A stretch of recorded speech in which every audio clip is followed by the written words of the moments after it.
ทางประตูบุญมีเราให้ดินทรายกับดินเฮเตรียมไว้สิไปเทพื้น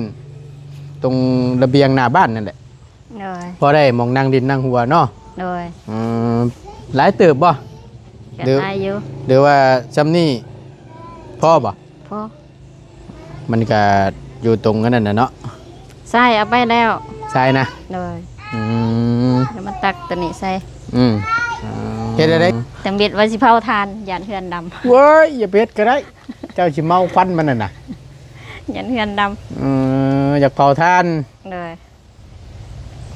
เจแถวนั้นบ่ได้บ่ตกแรงพุ่นแล้วพุ่นเผาอีกพุ่นออกนี่นอกจักสิได้เผาจักบ่แล้วคือว่าวันใดก็มีแต่ของกินหมดล่ะของปลูกของฟังเลยอันนี้ปลูกมันแก้วบ่นเลยเป็นแล้วชำนี้ใหญ่แล้วชำนี้โอ้ยสิได้มุกช่วงหน้าหนาวแล้วสั่นเนาะสิทันอยู่หรอวะทันแหล่บ่แหล่โอเคนั่นแหละแซ่บ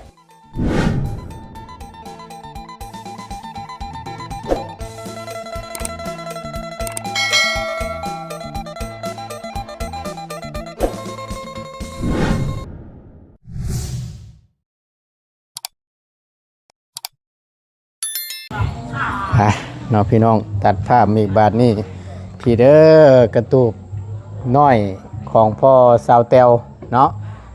แต่ก็ปิดประตูไว้ตอมมอมอยู่พอดีตั้งประตูเข้ามาเมื่อกี้นี่จักเลยยังอยู่เฮือนลูกสาวเราเอาโกะกล้วยอยู่เนาะสงสัยเอากินเฮดินทรายมาเทพื้นนี่บ่หรือว่าจังใดพี่น้องสิแล้วตามเบิ่งเนาะกัมพูชันก็จังเดือนนิดหน่อยแล้วเพราะว่าเราล็อกกุญแจไว้แหละบ่ตูนก็ได้เข้ามาถ่าบ่ฮู้ว่าเราสิมาบ่หรือว่าจังใดเนาะอยู่เฮือนจอยพุ่นแหละคำบ่มากะบ่ตูนสิไปตามข่าวเราเยี่ยมยามอยู่พุ่นละพี่น้องเนาะนี่ก็เป็นกระตูบน้อยของพ่อสาวจ้อยที่พักกระไสอยู่หม่องเก่าเนาะก็สิได้เข้ามาบ้านแล้วพอดีทั้งเปลี่ยนก็สิได้อยู่ผู้เดียวแล้วพี่น้องเอ้ยกระบะกระเบาะเราทั้งนั้นก็ได้เนาะพอได้ทั้งพอสาวจ้อยอยู่เป็นหมู่อยู่น้ำพอตู้ไม่ตู้พาลูกพาหลานอยู่แต่ว่าทั้งนี้สีใหญ่เข้ามาพี่แล้วมันหลุดจากเงาแล้วเราก็กระบะกระเบาะแล้วเนาะเอาเสียงเพลงพี่น้องเลยโอ้ยโน้ตเท่ว่าดีเสียงเพลงเสียงล่ำก็ได้จักสีเป็นอย่างไรแน่แหละจักว่าติดดิกิสิทธิ์ชัมปจักเอาก่อนอื่นกราบทักทายสบายดีและสวัสดีเด้อพี่น้องเด้อสบายดีเบิดสุขุสุขคนเนาะพบเจอกันกับประตูในคลิปนี้กับเรายังโมมาอยู่พี่น้องเจอช่วงไปหน้าเลยประจักเนาะปะสันเดียวทั้งประตูก็จะเข้าไปเยี่ยมยามทั้งสาวแตวน้ำอีกครั้งหนึ่งเนาะเดี๋ยวไปเบิ่งไปส้มน้ำกันพี่น้องเลยก็ถือว่าแล้วเสร็จสิ้นเลยเด้นี่เบิ่งนี่กระตูบเนาะอยู่มุมนี้ทางหน้านี่บ่ได้นั่งดินนั่งหัวเห็นอยู่พูดแหละทางมาพูดแหละพี่น้องเลยเดี๋ยวประตูสิไปเบิ่งเพื่อนลูกสาวแล้วก่อนเนาะแล้วก็สิไปเยี่ยมยามตามข่าวทางสาวจอยน้ำอีกครั้งหนึ่งเนาะไปพี่น้องเลยเพื่อเป็นการบ่เสียเวลาเดี๋ยวพาพลชิลงมาบาทนี่เจอกันอยู่เพื่อนสาวจอยเด้อพี่น้องเด้อหมื่นมาอีกแล้วได้บาทนี่พี่น้องเอ้ยเนาะเอามาอีกมันนี่สงสัยยันไปหน้าดีแหละตามเบิ่งทางประตูบุญมีนี่ใส่เด้เจ้าของเพื่อนมันคือชะม้อยสิวิ่งอยู่แต่บาทนี่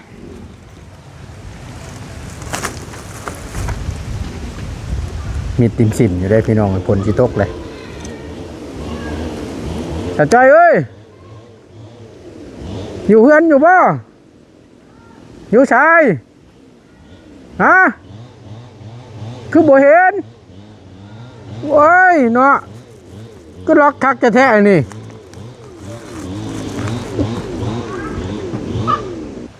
เพิ่นใส่ช่วงลูกชายอยู่พี่น้องเลย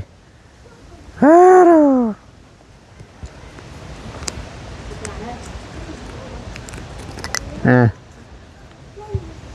ตื่น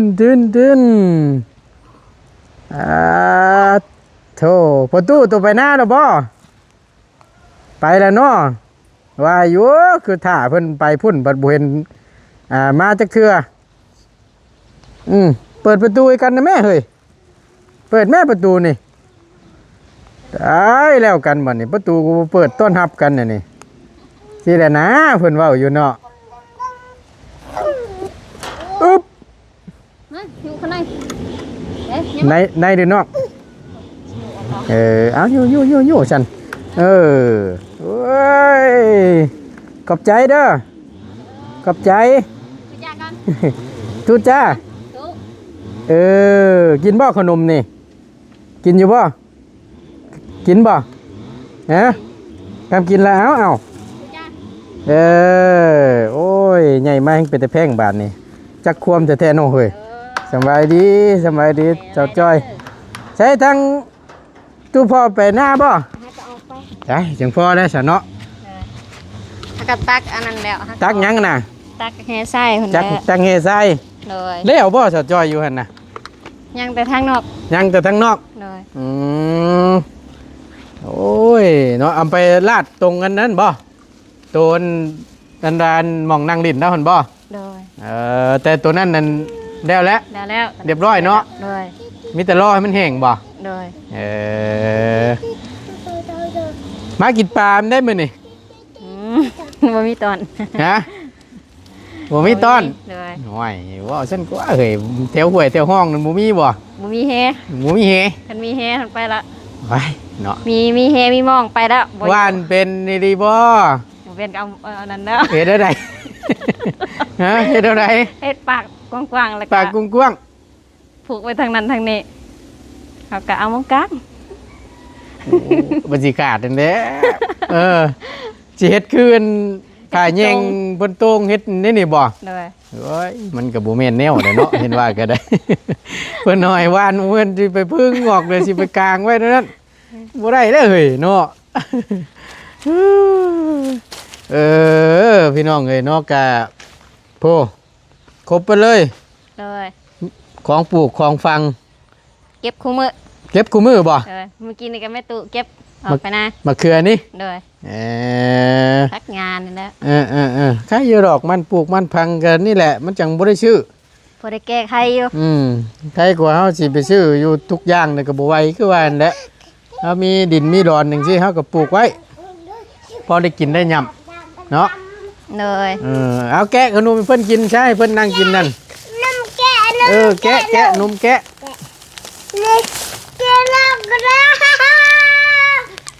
ดีใจ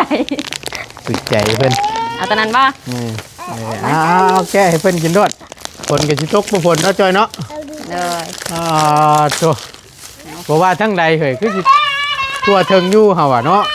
ดีใจ เอาดีแล้วคะแนนจะให้สุพังไปให้สุพังนะพงเฮงแหละให้เพิ่นกินโลดบานนี่ เลย โอ้อันนี้เป็นพักเชิมพักอันนี้เนาะ รวมเลย คัก มีหลายอย่าง ร่วมมิตร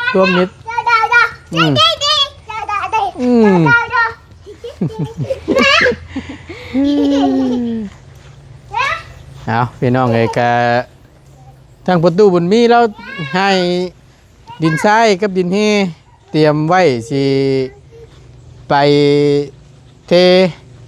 พื้นตรงระเบียงหน้าบ้านนั่นแหละ เลย พอได้มองนั่งดินนั่งหัวเนาะ เลย หลายเติบบ่ กันอายุ หรือว่าซ้ำนี่พ่อบ่ พอ มันก็อยู่ตรงกันนั่นน่ะเนาะ ใส่เอาไปแล้ว ใช่นะ เลย อืม แล้วมันตักตัวนี้ใส่ เฮ็ดได้แก่ไปบัดนี้เบรกไป รถป่ามาพุ่นแล้ว ถ้ารถป้ามา เลย ป้าเชื่อ ปลาบุญ โอ้วัน เป็น นี้ก็รถเพิ่นค่ายอยู่ แม่นบ่ จักว่ามือเลย แม่นบ่ห้อยน้ำหันน่ะ เลย ต้นน้ำมดนั่นแหละ เป็นชั่วโมงไปพุ่น โตเฮ็ดได้มันจังขึ้นจ้ะ ขุดแล้วก็งัด ขุดดินแล้วก็งัด งัดแล้วก็แกรถไทยแก ดินมันบวมน้ำเนาะ เลย มันตกตัวจะเป็นนี่ดีได้พี่น้องทุกคนก็ได้โอ้ก็เดียวดอกหากระเอื้อนไปบางนึงนี่มาอีกเลยมึงนี่ เบิดไม้แล้ว โทรศัพท์ แม่ ไปเปียวไม่แม่ ป้าสิเอาป้ามาให้ว่าจัก ห่าน เห็นว่าสิเอาป้ามาให้แต่เช้ามันไป บ่ ยังเว้น ชาวบุญนั่นบ่ บ่ป้าพูด โอ้ป้าผู้ เลย จะเมียนจักเปียวมามึงดู บ่เป็นหยัง เออ พี่เซ็ตบอกเพิ่นแล้ว บ่ เลย มะเขือหน่อยเนาะมะพริก ดกแต่กกเดียวหั่นแหละ อันปลูกเต็กๆกี้พุ่นบ่อันนี่น่ะ โดยใหญ่มาแต่ไหน โอ้งำกัน เนาะข้างนี้ดีย้ายมาแล้วก็มาปลูกไว้อยู่นี้ โดย ตรงนี้หมองกระตูบเก่าอันบ่ เก่าโดย อืม จำเบ็ดว่าสิเผาทานยันเฮือนดำ เว้ยอย่าเพ็ดก็ได้ เจ้าสิเมาควันมันน่ะนะ ยันเฮือนด อยากเผาทาน ำโดย เจแถวนั้นบ่ได้บ่ ตกแรงพุ่นแล้วพุ่นสิเผาอีกพุ่น ออกอยู่นอก จัก พุ่น สิ เนาะ ได้เผาจักบ่แล้วคือว่าวันใดก็มีแต่ของกินหมดละ ของปลูกของฟัง โดย อันนี้ปลูกมันแก้วบ่น โดย เออ เป็นแล้วซำนี้ ใหญ่แหละ ซำนี้ โอ้ยสิได้มุกช่วงหน้าหนาวแล้วสั่น โดย เนาะสิทันอยู่หรอวะ ทาน เออแหล่บ่ แหละ โอเค สิอิด นั่นแหละแซ่บหนึ่งเข้าแล้วก็ยัดใส่เข้านั่น นั่น แซ่บเด้อน่ะ นั่น ยายให้มากินน้ำเว้ยเนาะเอากินตัวนั้นกินโลดกินไปน้ อืม ำ แซ่บยกโปะเบ้าง เฮ็ดได้ยุกโป้นั่นแซ่บ ยกโป้ นะ วะ เยี่ยมเฮ็ดได้ อร่อยพุ่นน่ะ แซ่บอร่อย เพิ่นว่านั่นแหละ แซ่บอร่อย เว้ยเนาะกำลังเกี่ยงพี่น้องลุยขึ้นกำลังคิดดื้อกันแล้วคือว่าแล้ว กำลังดื้อ ยังดีแล้วบ่ให้ชูพังช่วงนี้ก็ได้ นักตื่นดึก บ่ เลยนอนก็9 โมง 10 โมง อ่า แล้วก็ตื่นก็4 โมง 4 โมงเช้าตื่นแล้ว ตื่นแล้ว แม่กำลัง กำลังม่วน กำลังรับกำลังม่วนอยู่ เลย โอ้ยเนาะเอากะดีแล้วพอได้ปากได้เว้านำเนาะอันนี้เป็นกีตาร์ไพ่บ่ เลย เอาไว้ย่างหั่นย่างนี่ได้เนาะเฮ้ย เลย ฝ ฝนตกก็เลยเอาเขาไว้แต่เมื่อวานนี่เตา บ่ เปียกหมัด แนวมันแหล้วปกไว้เจือเลยเด้อ เลย เปียกเห็นพอแห้งอีกแล้วนะเอาไว้ ลม ย่าน เพิ่นผ่า ฮะ ลมเพิ่นผ่าหมัด เต็งไว้สะจอยเอาไม้นั่น อันนี้วะ นั่นมันก็บ่ปิวแล้วไอ้ เปี น่ะ ยกมั้ย เคียงนี่ก็มีผลฉาดเนาะเฮ้ย เลยมันหัวนี่ บริติดไป นดเอาแต่ว่าจะเป็นเลยดิมาได้บานนี่ ไม่แล้ว มาแล้วพี่น้องเอ้ยตกป่วยๆมาอีกเด้ถือว่าชวนพักรวมมิตรนะนี่เนาะ เลย หลังวงหลังบ้านนี่ เบิ่ง เลย ย่างอ้อมๆเบิ่งก่อนเด้อ เลย บ่ได้เข้ามาหลังบ้านแล้วล้นเติบแหละ เบิ่งดีๆเด้อยันคดจะละงองอยู่ ห่วยมีอยู่บ่เฮ้ยเคยมีบ่ ว่าเคยมีแต่ยำแรงพุ่น ย ยำฝนนี่บ่เห็นถึงหรอก เออ ก็บ่อยากเห็นละอยาก มันหกเลยคือว่านั่นแหละทีแรกนี่น่ะมันนั่นแหละก็มีแต่มีเวลาแล้วมันแห้งมันเฮือดแล้วก็ออกไปเอามีดทางงอกห่วยมันลามขึ้นมาให้มันเป็นแปลน อั แน่ นนี้เอาผักเอาไว้กิน พักยังน่ะ ผักบ้วง พักบ้วง เลยกำลังปรุง อ๋อไว้ลวกจ้ำแจ่วบ่ ลามแทนเลย โอ้ยมังหุงก็สุดแต่เป็นเนาะเฮ้ย กบนี่ดกแต่ว่ามันบ่ใหญ่ มันบวมน้ำประจัก เลย คือจะว่าใบเพิ่นก็นับกับคู่ บวมหนัก สิตายแล้วเนาะ เลย โอ้ช่วงชีบานได้มังหุงเนี่ยนี่ เอาบัดชุกมานี่ได้มังหุงไปสิได้ อืม ช่วงชีแซ่บแท้ได้กินชุกมันอยู่บ่ บ่ ฮะ หากะมาก ใช่ บ่สุก บ่ชุก อยากกินแมวชุกมีอยู่บ่ บ่มี บ่ชุกเพิ่นว่าเออ มากแต่3กกหนึงบ่มากซับ ตัวผู้ว่าตัวนั้นน่ะ ตัวแม่ ตัวแม่ ได้ แต่ยังบ่ทันเป็นบ่ เลย ใหญ่ได้หมากพันธุ์ตัวนี้อันนี้ไว้กินชุกบ่เฮ้ยนี่ เลยเสียงเด็กน้อยไว้ ใกล้แล้วจักนี่ ยังหุงหากันใหญ่ บ่ เลย อันนั้นก็คือกันบ่ เลย เอาดีแล้วพี่น้องเอ้ยผูกไว้ใกล้กว่าเฮาสิไปซื้อเพิ่นขายเสาจ้อยเอ้ยตกหน้าแรงมานี่ไอ้ดีบางฮุงยิ่งหายากอยู่ เลย ช่วงแรงมานี่ได้เงินยนต์ไดเนาะ เลย ทั้งพี่ก็เป็นหัวชิงไข่บ่ เลยแม่น ต้มไก่ได้หน่อยเนาะ มื้ออื่นกัน ฮะ มื้ออื่นกัน ว้าวดีนะ เลย มีไก่ต้มบ่ มีปลาบุญซื้อมาให้แล้ว ไก่อยู่ฉันคำบอกนั่นน่ะ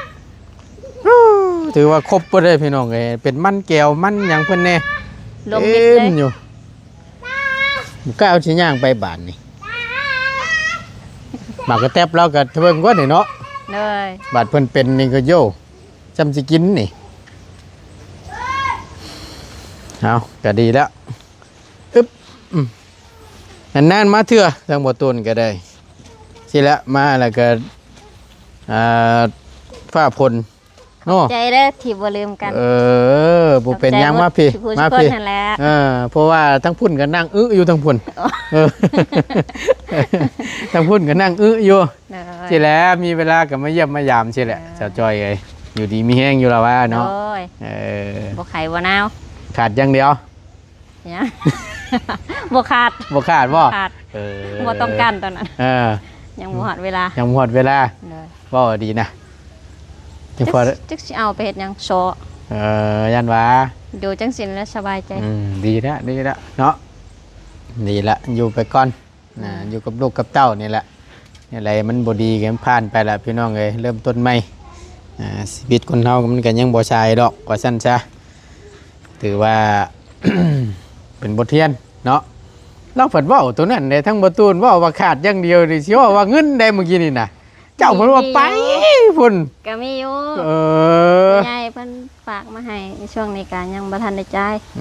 เก็บไว้ยามจำเป็นดีแล้วไข่นาวแหละแห่ตนแห่โตไว้เนาะในยามเจ็บยามเป็นจักสิแม่นเฮาจักสิแม่น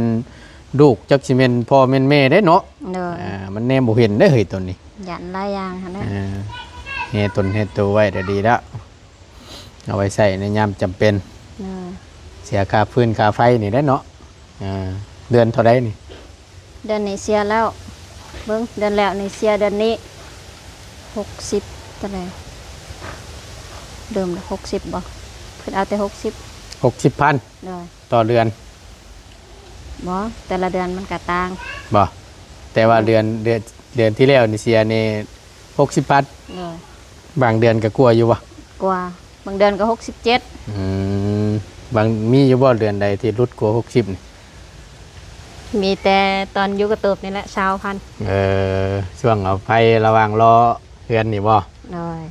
รอเฮ็ดเทือนแล้วนี่ติ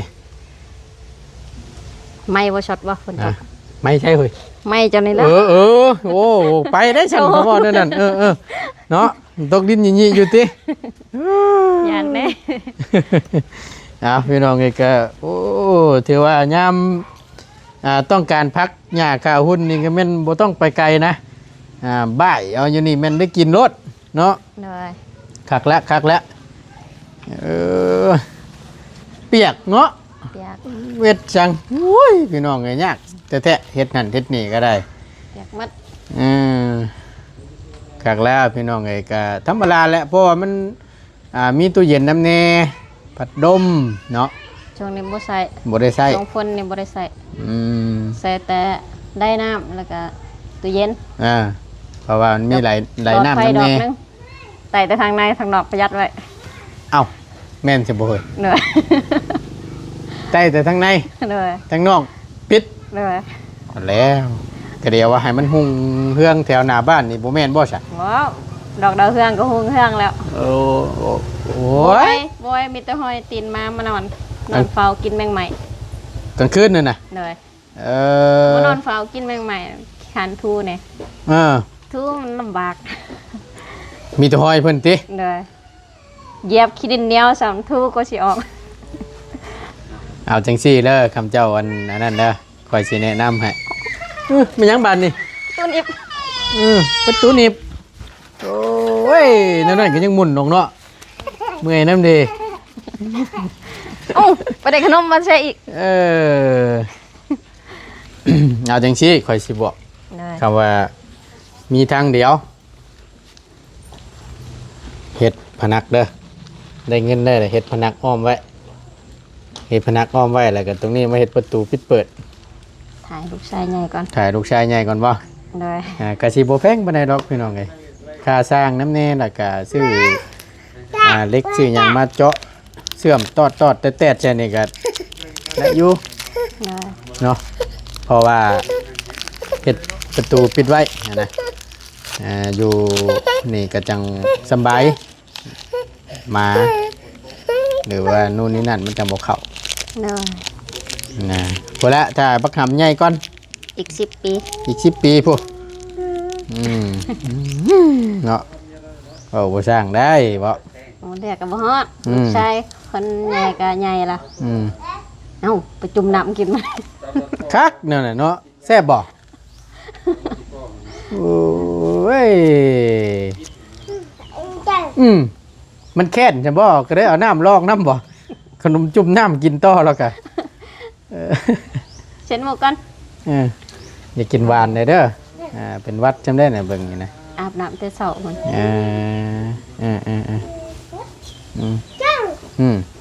แซ่บบ่ อย่าไปใช้มาได้เฮ้ย บ่เหลือ มาไผนี่น่ะมา ดูกัน คอมมิตู้แล้วนี่บ่ เลย เออพี่น้องเอ้ยก็ถือว่าอีกบุรุษเนาะทั้งประตูก็สิได้เข้ามาอยู่บ้านแล้วก็สิได้นอนอยู่กระตูบหมองเก่าแล้วนั่นแหละ เลย ก็ดีแล้วอยู่บ้านอยู่ช่องอยู่ใกล้ลูกใกล้หลานยามจะเป็นอุ่นๆมากก็พอได้เต้นเล่นหากันใครก็อยู่ให้อยู่หน้าแล้วมันยากเลยเนาะ เลย อยู่ปุ๊นี่ใครแน่อยู่บ้านก็พอได้เบิ่งได้แย่งกันนั่นแหละพี่น้องเอ้ยถึกใจเพิ่นแท้ๆโอ้ยเนาะ ไปสาวเจ้าจ้อยปะผลสิตกค่ำค่อยได้ผูก เลย ขึ้ ขึ้นเชปนบ่ บ่แลเมื่อเพื่อนพุ่นแหละ เลย บ่ได้ขึ้นหรอก ใจลายที่มาเยี่ยม โดย ยาม พุ่นแล้วว่างๆนี่แหละคือเห็นนั่นแหละได้เข้ามาเนาะ เลย อยู่ดีมีแฮงขอให้โชคให้มานเด้อ ให้ร่ำให้รวย สาธุคือกันเด้อ โดยไปสบายดีเด้อ โอ้ย เอาอาตึมน้อยค่อยมาเนี่ย เดี๋ยวนะ มื้อนั้นโหลดขวกแขกขวกแขกมันต่ำกับพองดีเจ้าโอ้ยเจ้าจ้อยเอ้ยว่ะมันต่ำกับพระเพิ่นเลยพี่น้องก็ตอกแตกอยู่ มันดูดกัน พอเฮงแล้ว FT เพิ่นจีนตกอกตกใจว่ะ บอกเลยแค่นี้ เฮ็ดปุรีเสียงลังแกกๆอยู่สาธุแหละก็จังว่านั่นไปพี่น้องเอ้ยทั้งบ่ตูนก็จะได้ขอล่ำลาและขอจบคลิปลงไว้เพียงส่ำนี้ก่อนเนาะก็บ่มีหยังหลายพี่น้องเอ้ยแวะเวียนเข้ามาเยี่ยมทาง